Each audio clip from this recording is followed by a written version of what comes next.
Andrew, how many death threats do you expect from that T-shirt? None. I represent. I got to represent them all. The fact that it's not a listing. Oh. Oh God. Deep breaths, people. Deep breaths. On a more serious note, I was wondering after watching Tricksters this past week, who defeated James Jesse 20 years ago?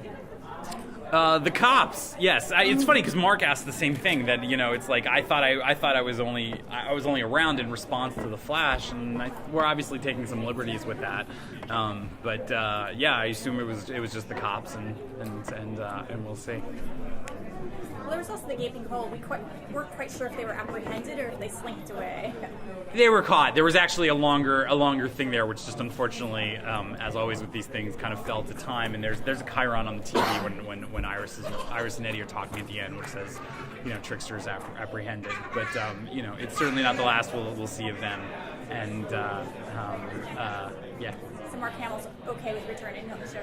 Yeah, he said, you have my number. I think, I don't really know him, so, but I think he had a fun time. I think he was really touched by the whole thing. He had said to me, which I thought was so sweet, that, he couldn't believe that his two favorite characters that he ever got to play came back to him in 1 year, and that the Trickster meant that much to him, considering the other role he was talking about that we all know, I think was really kind of cool.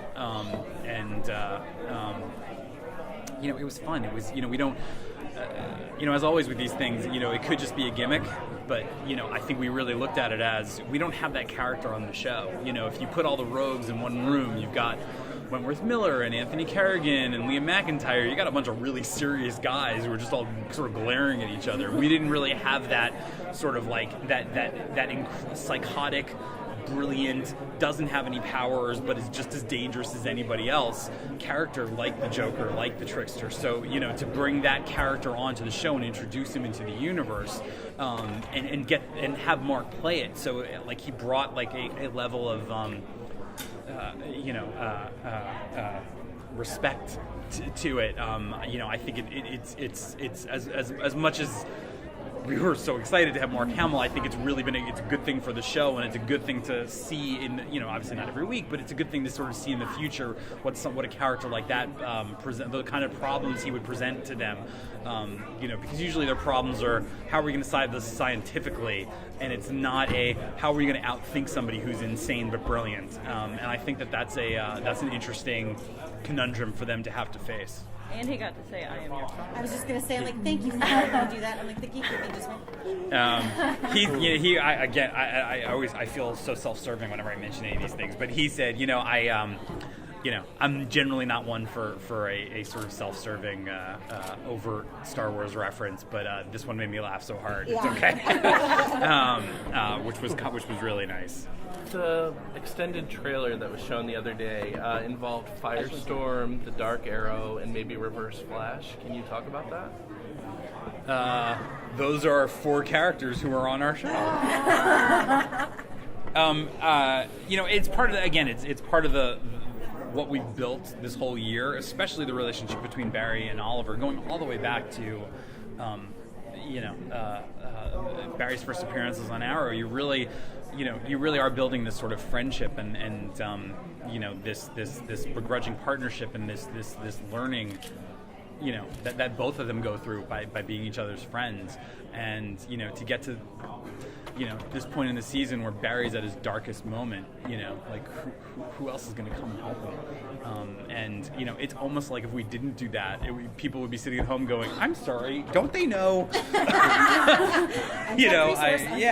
Really isn't Oliver Queen like at least in his favorites on his phone? I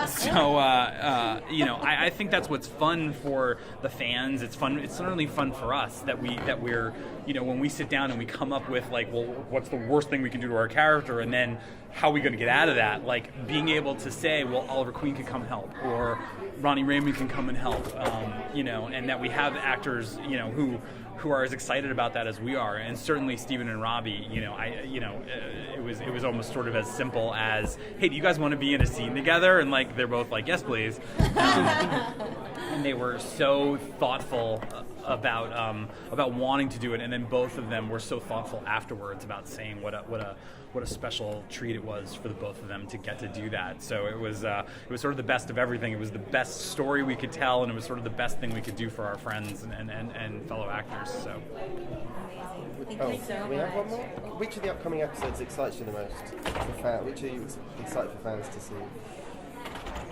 I don't know, I'm sort of excited all of them. I'm really excited about episode 18, which is the next one up, because, the Atom has appeared sort of sparingly on Arrow, and part of that is because of the budgetary limitations on Arrow versus the Flash. But, you're going to see full-on Atom action, which is I think, if anybody hasn't felt like they've really sort of gotten to see what he can do and really seen that suit come to life, and seen Brandon come to life in a way almost, because he's freed from sort of the role that he has to play on Arrow. I think in a way that episode is sort of another glimpse of what the spin-off can be. Really seeing the Flash and the Atom are both in their costumes and fighting villains together. I mean, that's super cool. And I'm also really excited for episode 20 because it's probably the least amount of visual effects we've ever had on the show. And it doesn't really matter because so much happens in it emotionally. I think that's one of the great strengths of the show, that it's called The Flash, and I think people are used to sort of the way we open big, or the amazing special effects, and that we can have an episode that really is about the characters. It's kind of fun. Amazing. Thank That you. episode's called The Trap, by the way. Trap? Trap. Awesome. The Trap. This is Alex Fazer's cousin. No way! Yeah. Oh, we're calling him next year. Okay. I already know who he's playing. Awesome. Did you get that? Thanks, guys. You can tell him. I will tell him. You I'll tell call him. Okay. Yeah.